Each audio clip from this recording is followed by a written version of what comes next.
or what are those key innovative ideas that over time MelBet has been able to adopt to maintain a healthy customer and operator relationship? First of all, when you have changes, you need to find a way to adapt to these changes. So that's the first part. So in this process, we've tried to make sure we imbibe in training. Constant training has been a style for us to make sure our staff gets good training on what's happening in the market. We have to stay ahead of the game. By being ahead of the game, we are very proactive as against reactive. We make plans to cushion against possible changes in the future.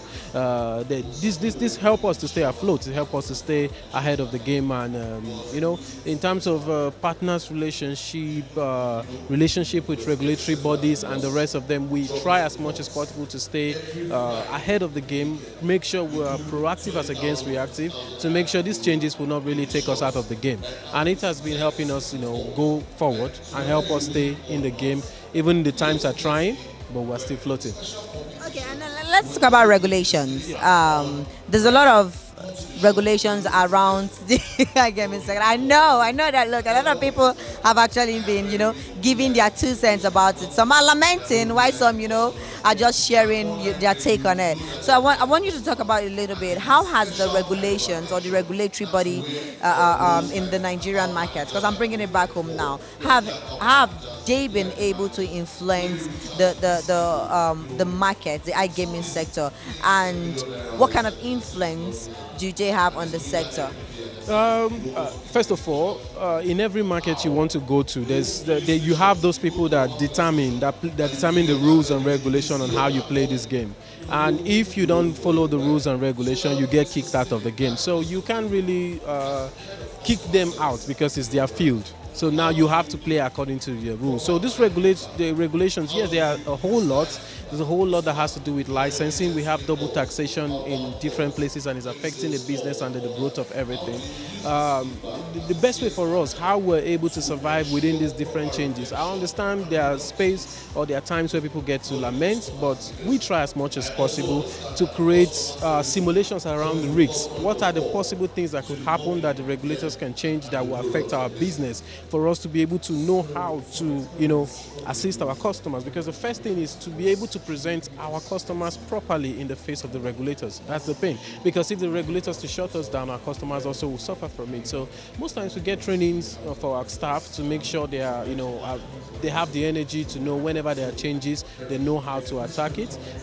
We also have relationship. We try to have good relationship with regulatory bodies because I know from time to time the regulators find a way to have a roundtable meetings with us, and then we talk.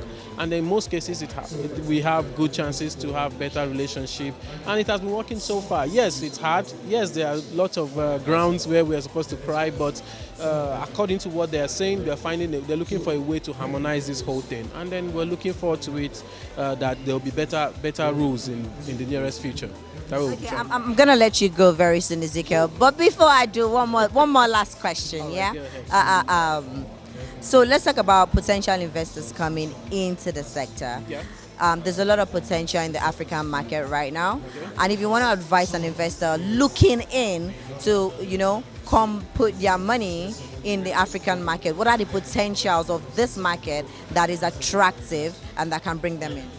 I don't know if I should drop the bomb early or late, but if I can say this, the Sub-Saharan market has one of the largest betting population.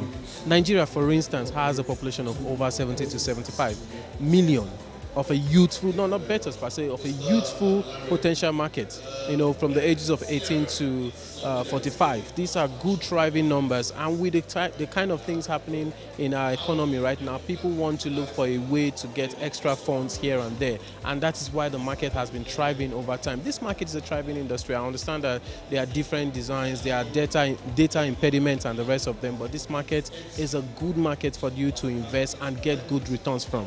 Because imagine the number of people that are playing games and the rest of them that are your customers, they give you that good return on your money. So I keep saying the same thing, that Africa is a gem for the iGaming industry. Just come here, dig, and get your gem. But the question is, what do you do afterwards when you get this gem? Remember to do a CSR and make sure you uplift the local industry before you take your funds out. But certainly, this market is a good market to invest. All right. Thank you so much for that enlightening section. It's been amazing talking to you, Zzini. I hope you have a wonderful day. All right. Thank you very much for having me, and I wish you the best of the program. I am Zzini AK, and it's been a wonderful and lovely time representing Inside Gaming Africa at this year's SBWA 2023. We're looking forward to seeing you next year, but in the meantime, do have a lovely day.